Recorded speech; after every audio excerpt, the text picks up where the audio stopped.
Siguro mga 25 kilos na po yung bigat. Dati ko nakakalakad ako ng walang hawak-hawak po. Ngayon po, kailangan may aalalay na po. Kumusta yung kalagayan mo? Ayos naman po. Nung nagpa-check up po ako, marami po silang sinasabi. Ano daw po, pwede naman daw pong operahin, kaso kukuha daw muna po sila ng laman.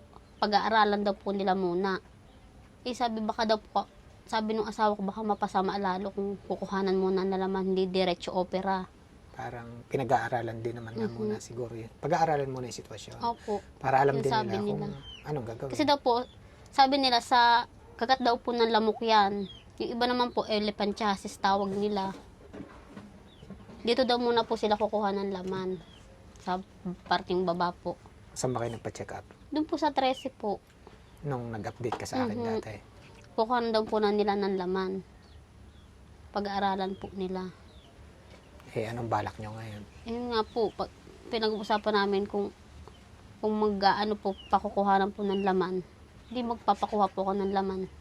Para ho, mapag-aralan po ng mga doktor na tumingin. Eh, pansin ko, ba't parang nangitim ng ganyan? Nangitim nga po. Nung nilagnat po, umimpis po yan, wala na yan. Lumiit po yan. Nung pinag-post po ako, di ba lumiit po. Tapos ito na naman po, bumalik na naman ho. Yung ibang doktor po sabi, inborn. Kasi po pag may bilog po ang buwan, nalaki po siya. Pag umimpis po ang buwan, inaimpis din po ito. So, yung nakikita ko ngayon, nagsabi, mas nagiging malaki pa minsan yan? Minsan po, hindi na po ako nakakapagsuot ng tsinelas. Yung makalagayan mong yan ngayon, nakakatayo ka pa. Nakakahawak-hawak po sa ganyan, pantang CR, nakakahawak po. Basta kung may mahakapitan.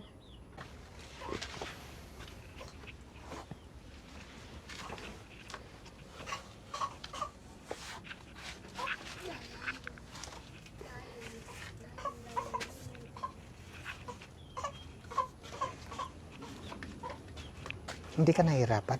Mahirap na po iangat to. Kaya ako alalay din po ang lakad. Yan, dito po ako nakakapit. Kung bawa yan, sir, nahihilo.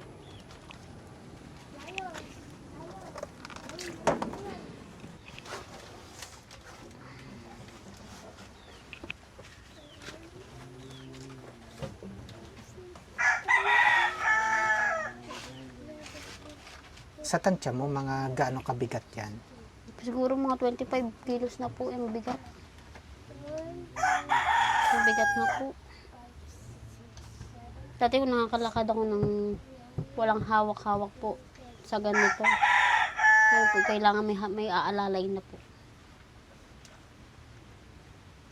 Gaano ba kahirap yung may daladalang 25 kilo? Sobrang hirap po, hindi makakailos po ng ayos, hindi pa makapagwalis-walis po ng ayos. Kailangan po may hahawakan bago makapagwalis po ng maayos. Nahirapan na din po maglaba. Ulti nga po pagsaing, bago siya umalis po, pinagsasaing na po na kami hanggang tanghalian. Para hindi na daw pupunta doon sa Kalan, malayo. Paano ba naapektuhan ang pagiging ina ni Ate Annabel? Sobrang hirap po minsan, hindi ko makasikaso sila. Pagpasok nga po sa madaling araw nila, gaba po alas 6 ang pasok, hindi ko mapakain ng kanin kasi hindi po makapagsaing. Hindi po sila nakapag-almusal minsan. Minsan walang baon po. Pero gusto nila pa rin po pumasok para daw po matuto sila.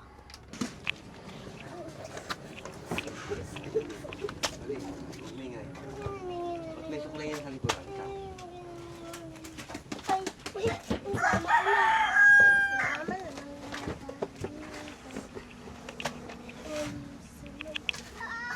Pag-aakit din po sa papag-alalay din po.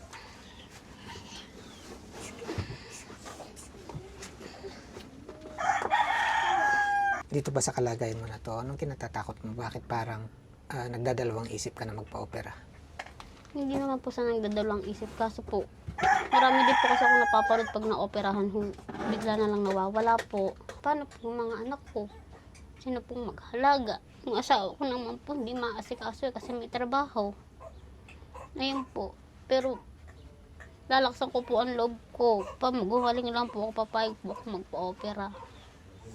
Para mawala na din po yung bukol ko, kagaya ni Ate Melissa po. Kailan nyo balak bumalik ng doktor?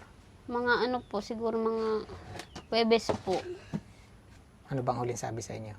Ano lang daw po kung anong desisyon po namin mag-asawa, kung papayag po magpakuha ng laman.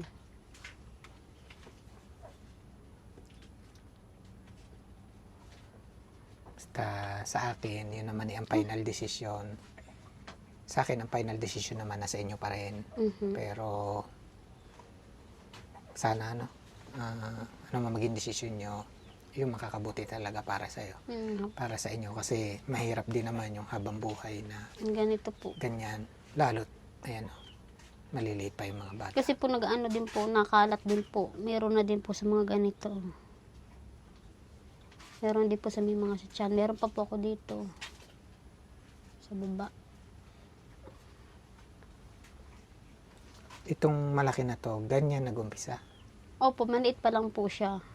Nung lumalaki po ako, sige po, parang nalobo din po.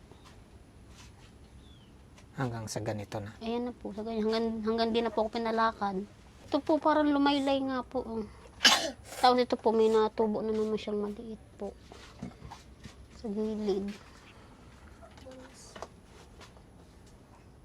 Ito parang bumaba po, at meron na naman po dito.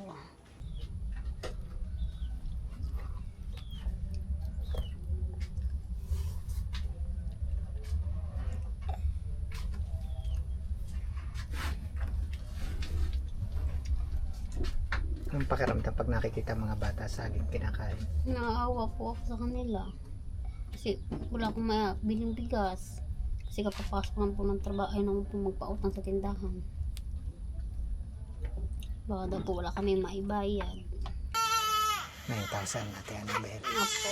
Salamat po kung nakabili na kami ng bigas. Hindi na ho saging kakainin ng 3 po. Saka po sa inyo, salamat po ng marami. Ganda na ngiti eh. Oh.